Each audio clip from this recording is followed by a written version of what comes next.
actually fight the core Zerg structure. Well, I think medevac drops with Marines, you need to kill drones with that, and he didn't kill drones with it. He didn't really kill much at all except deny hatcheries. He did use those Liberators to some extent later on to the game. He got a few drone kills there, but I would have liked to see some tank drops as well, but we'll see how ByuN reacts to this. Next game will be on Dust Towers. RagnaroK versus ByuN here at the Starcraft 2 Star League. Let's do it. Let's do this, guys. By the way, tell your friends to tune in and join us here for the Star League 2016.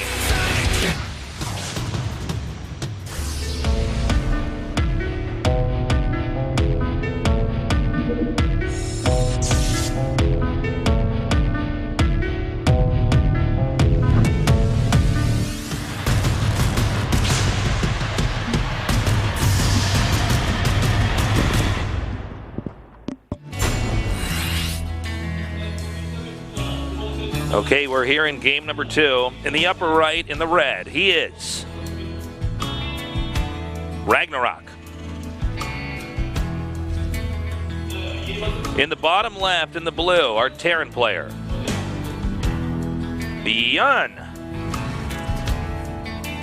I remember we were talking during Pro League how Sue has that cocky demeanor. I think it was Pro League or it was either... Yeah, he always has this behind the eyes look, like, I know more than you. It feels like RagnaroK also has that look as well when you have a look at him. It's like he has that smirk in the booth as well. I don't know if you noticed that, but that's... I hadn't actually picked up on it, but yeah, I mean, I believe you, man. Yeah. I mean, well, definitely after winning that last game. Confidence is sky high for him right now because ByuN is considered to be the favorite in this series because of how well he's been doing so far. Yeah, I'm interested in seeing how far RagnaroK is going to go here. RagnaroK is one of these Zergs that's like, this was Star Trek, he'd be like one of the extras, you know, like one of the guys that dies at the start. When you compare him to the other Zerg players like Sue and many others. So, I mean, it's going to be an interesting year for him. He's actually had a decent run so far here in 2016. I feel like he really wants to make that upgrade from extra to recurring cast in the SSL and in Korea so far, but as we see here, early gas from RagnaroK looks like he wants to get that speed out really early. ByuN here getting that Reaper, walling in off his main base as well, no surprises here. And as we see the factory, and I think he'll get a reactor on that barracks to get those Hellion Reapers out. Factory reactor Hellions. I don't know why that couldn't come up in my head. Yeah. Sometimes sometimes the easiest things to say and sometimes don't come out. I've had that on GSL where I'm casting and I'm like, all I'm really trying to say is like he has more bases than his opponent, so he's ahead. But then like I don't know why it comes out garbled or whatever. So the Reaper's out now. Looks like he wants to try to get these drones, and this might be a drone pick here since one extractor's already being made during the Reaper harass. Nice job there by ByuN. Yeah, and really interesting thing to note here is that RagnaroK opting. Oh, what's happening there? He's opting to go for that front expansion first rather than that back expansion. He wants to get that creep spread out really early, and I guess he doesn't really think that ByuN would do some sort of like proxy rack cheese shenanigans. So, and also, I think when you take that front base first, the other back base is free later. Whereas sometimes you can actually be like there's a fight to claim that territory. Yep, as we see here, as I was talking about before, we have that factory with the reactor. We're going to see double Hellion so far to help ByuN try and take control of this map. So he's going to keep the Reaper out here. Terran's going to the gas tech after the expand, which is, this is pretty typical from what we've seen from Terran so far here. And one thing to note, and they actually beat me to it, I was going to try to get to this before we actually saw what the tech is, but he's going to go for Liberators. We've seen this balancing act here with Terran between getting medevacs versus Liberators, right? I mean, there's a lot of utility with both of them. With Liberators, you have this air harass unit. You can take out Overlords. You can also secure positions that Zerg really just can't engage you on. With the medevacs, obviously you can heal your army. Yeah, I think this is going to be the end of this Hellion harass. With the medevacs, you can heal your army and actually do a good amount of dropping and harassing there. But as we watch each game go here in Legacy of the Void, it's interesting to see which unit players rely on more heavily. It's good to see ByuN actually using Liberators on this map because it's really easy to get that sweet spot behind the mineral line with the Liberator if you position it correctly. Although I'd say on this map compared to there are some others where Liberators are even better.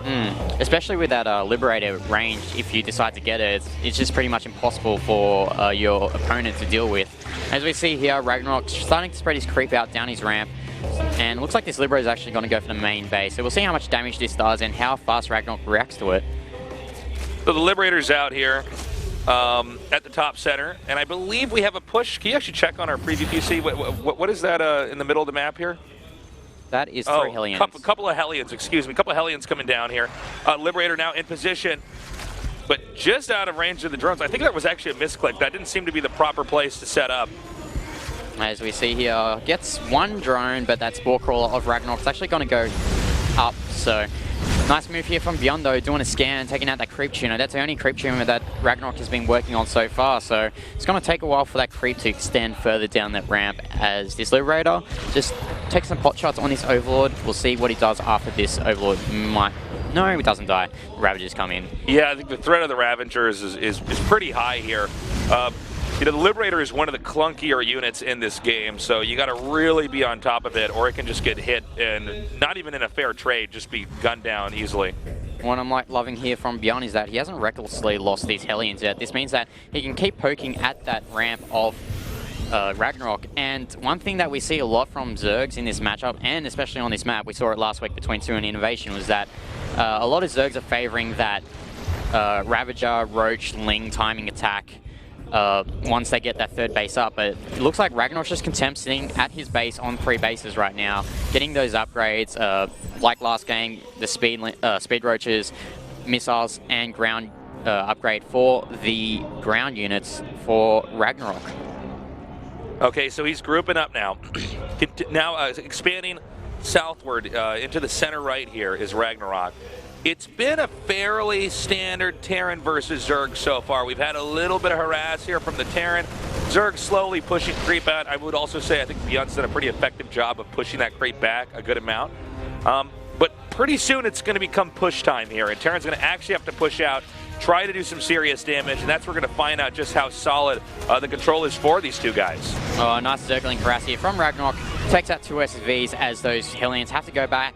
And we've got a 2 medevac drop here coming into the base of RagnaroK from ByuN. And we saw these medevac drops last game, but they didn't really do that much damage. So we'll see how much damage they do right here.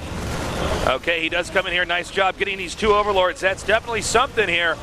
He can stem, pick up, and not a single Marine lost here. But at the same time, RagnaroK coming into the 3rd base and taking out a lot of SCVs. A little bit late reaction timing there for ByuN as these Lings get out mostly unscathed. Yeah, we see though ByuN is actually getting those supply depots up, and something that a lot of Terrans are very guilty of in this map, because the ramp there at the 3rd base is so big, as we see there Ravager being chasing away the Liberator. Back to my point, Terrans are very guilty of being really lazy with that 3rd base, not walling it off with supply depots or whatever buildings they can use.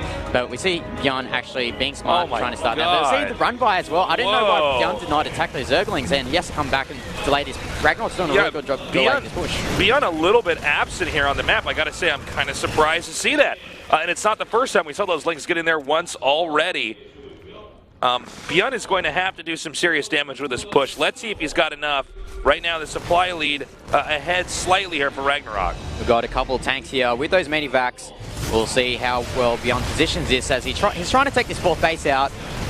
It's really important for ByuN for him to take out this 4th base so that RagnaroK doesn't have the extra gas income. And as we see here, RagnaroK just trying to push this away. Yeah, the Liberator's actually gunning down drones here. Nicely done. ByuN kicking a lot of ass, taking out that hatchery while still killing these drones. This is the kind of play we need to see from ByuN here. Oh, I love this move here from ByuN. Oh, actually, no. I was wrong there, but I thought he was going to use that small group of Marines to try and snipe those infestors, but it gets like... I think that's what he was trying to do. I don't know why he stemmed back, though. Maybe he missed control with his army group there. Okay, so he's now moving back over here. ByuN is. He's done his damage already, so he can move back now, but... Yeah, this is the right play, right? Like, Zerg's on 3 bases. Zerg's trying to get that Hive Tech, but, 3 bases is barely enough to scrape by on Hive Tech. You really, if you're Zerg, you want to have 4 bases or 5 bases. As much access to gas and then secondary minerals as possible. So ByuN, I think if he can keep this momentum going, he should be able to win with the next push, one or two pushes he has. Yeah, as long as he keeps denying that fourth base, RagnaroK, he's teched up really quickly to that Great Aspire, so looks like he wants to get those Broodlords out like he did in the previous game, but ByuN's got more control of the map than he did previous game, and ByuN's actually doing a really good job here. Nice splits to avoid the fungal growth, but we'll see how this goes. All right, we see the corrosive bile being shot and connecting beautifully with these three tanks. The Zerg army fairly softened up. Marines continuing to gun down, and just Ravagers are not going to be able to deal damage alone to stimmed Marines, and this means that the fourth base of RagnaroK may go down again. Yeah, as this drop at the main base is a shutdown, but ByuN has these Marines just chipping away at these Ravagers. Roaches come out to help tank some of the Marine damage, but ByuN can just run back again and try, rebuild his army, gather up all his units, and go for another attack. You know, guys, for those of you watching who want to get better at Terran versus Zerg, watch what ByuN's doing here. Notice he's not overextending. A lot of times he's taking out the third base. Well, maybe I spoke too soon. He's going to attack in here. He might lose his army because of this. But yeah, if you take out the Zerg's base, you know what you can do? Go back home, expand. As Artosis has said, get more ahead. And that's, I mean, it's up to the Zerg. That's their problem at that point in time to figure out how to catch up. You can build a bigger army and just keep smashing the Zerg. We've seen a lot of players get overexcited and they just keep pushing forward and they want to end the game. And then eventually the game evens out because they've lost a chunk of their army. Sure, as we see RagnaroK still trying to use these Zerglings to run by, do some damage, but right now ByuN is catching on that. As we see another drop at the main, we'll see how much damage this does and how much it actually draws away the army of RagnaroK. Nice pickup over here. He's going to go ahead and boost out. And as he heads up, scans are going to come down. We do see RagnaroK hanging on by a thread. He needs to get another base. He's going to this Broodlord tech, and I think when he gets that up, maybe Terran can't push in there. We'll have to see. But at the same time, even with the Broodlord tech, one fundamental problem with Broodlord tech is how do you get across the map and kill your opponent? Can't Terran just keep going around with Liberators, Medevacs, even walking on ground to harass you? Especially in Legacy of the Void, there are so many options for the Terran to get around those Broodlords, and that's why we haven't seen Broodlords lately in Legacy of the Void, but now we see a major battle here. These Ravagers are being chased away by the major army of ByuN, and these Broodlords and Infestors aren't really doing the damage that they're supposed to be doing. Yeah, there really isn't that critical mass of Broodlords necessary to hold this off, and there it is. GG, we've tied it up 1-1 as we now move on into game number 3. Nicely played there from ByuN, able to shut down that fourth base of RagnaroK, and in that situation there, RagnaroK got too greedy, teched up way too quickly before he could actually properly secure his fourth base, and you're going to get a critical mass of units in order to deflect the army of ByuN. Nicely done there. I gotta say, I'm really impressed with ByuN in that last game. We see the coach coming in here giving RagnaroK a pep talk. I think it's pretty simple. RagnaroK just didn't have enough solid defense there. Wasn't ready to engage that army. I mean, the fourth base in Legacy, especially in Terran vs. Zerg, Zerg has to get that up and running. If you don't have, I just stepped on my headset cord, excuse me. If you don't have that fourth base as the game goes on, Terran's always going to be ahead. We are going to take a short break. When we come back, we'll continue our match here with RagnaroK against ByuN in Pro League 2016.